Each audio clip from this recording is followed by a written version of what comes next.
ओम श्री गणेशाय नमः। सर्वमंगल मांगल्ये शिवे सर्वार्थ साधके शरण्ये त्र्यंबके गौरी नारायणी नमोस्तुते।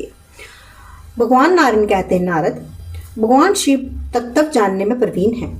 भद्रकाली द्वारा युद्ध की सारी बातें सुनकर वे स्वयं अपने गणों के साथ संग्राम में पहुंच गए।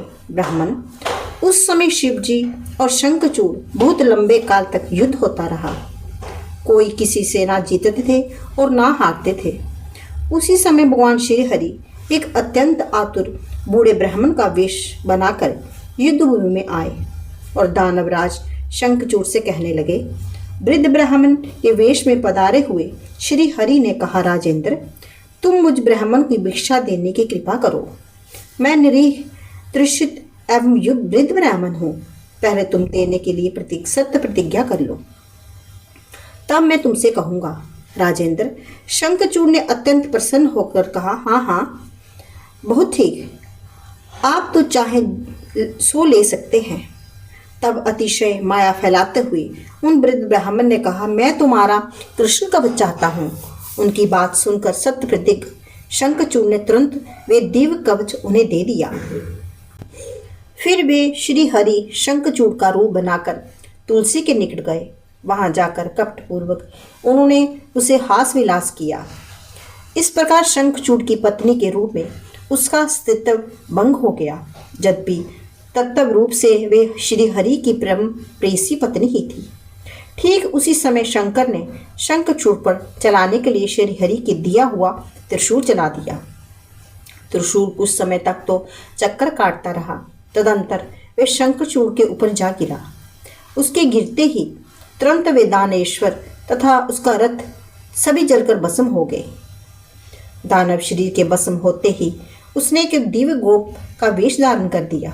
इतने में अकस्मात सर्वोत्तम दिव्य मणियों द्वारा निर्मित एक दिव्य विमान गोलोक से उतर आया। शंखचूड़ उसी पर सवार होकर गोलोक के लिए प्रस्थित हो गया। मुने, उस समय वृंदावन में रास मंडल के मध्य भगवान श्री कृष्ण और भगवती श्री राधिका विराजमान थी। वहां पहुंचते ही शंखचूड़ के भक्ति के साथ मस्तक झुकाकर उनके चरण कमलों में साष्टांग प्रणाम किया। अपने चिर सेवक सुदामा को देखकर उन दोनों के श्री मुख प्रसन्नता से खिल उठे। उन्होंने अत्यंत प्रसन्न होकर उसे अपनी गोद में उठा लिया। तदंतर वे त्रिशूल बड़े वेग से आदरपूर्वक भगवान श्री कृष्ण के पास लौट आया। शंखचूड़ की हड्डियों से शंख की उत्पत्ति हुई। वही शंख अनेक प्रकार के रूपों में विराजमान होकर देवताओं की पूजा में निरंतर पवित्र माना जाता है। उसके जल को श्रेष्ठ मानते हैं, क्योंकि देवताओं को प्रसन्न करने के लिए वे अचूक साधन है। उधर शिव भी शंखचूड़ को मारकर अपने लोक को पधार गए। तुलसी का पतिव्रत भंग और शंखचूड़ को पुनः गोलोक जाना। नारद जी ने कहा, प्रभु, भगवान नारायण ने कौन सा रूप धारण करके तुलसी का हास विलास किया था? ये प्रसंग मुझे बताने की कृपा करें।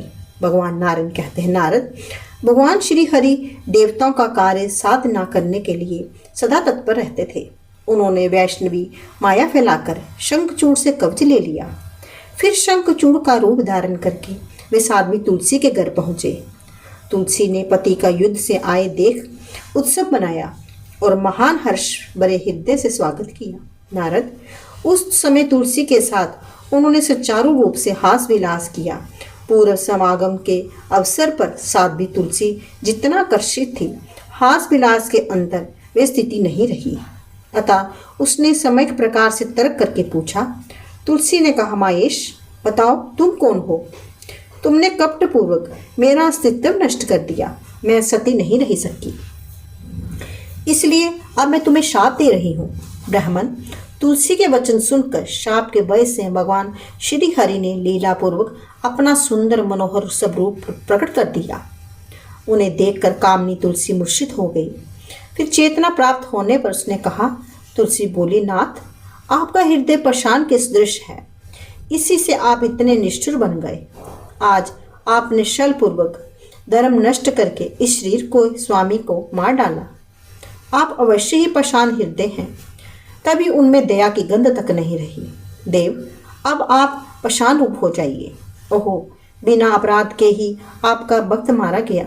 भगवान श्री हरि बोले, बद्रे, तुम मेरे लिए भारतवर्ष में रहकर बहुत दिनों तक तपस्या कर चुकी हो। उस समय तुम्हारे लिए शंखचूड़ भी तपस्या कर रहा था। वे मेरा ही अंश था। तुम्हें स्त्री रूप में प्राप्त करके वे सुखपूर्वक गोलोक में चला गया।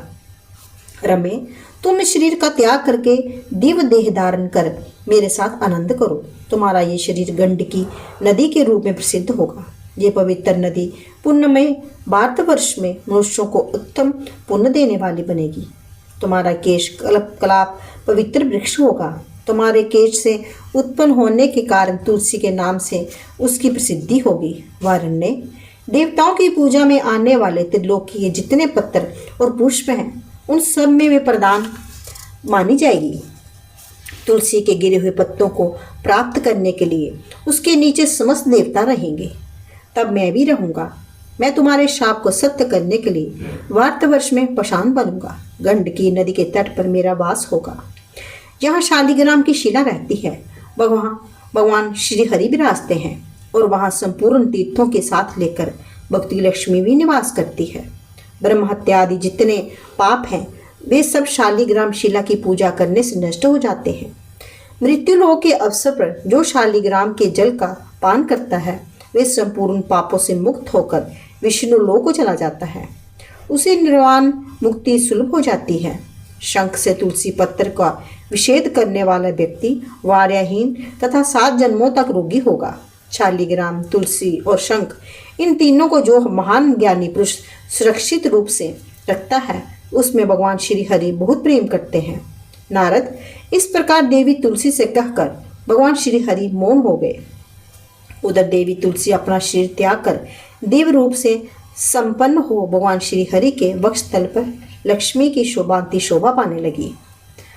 कमलापति भगवान श्री हरि उसे साथ लेकर बैकुंठ पधार गए।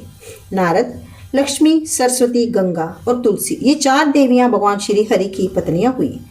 उसी समय तुरंत तुलसी देह से गंडकी नदी उत्पन्न हुई। भगवान श्री हरि भी उसके तट पर मनुष्यों के लिए पुण्यप्रद शालिग्राम बन गए।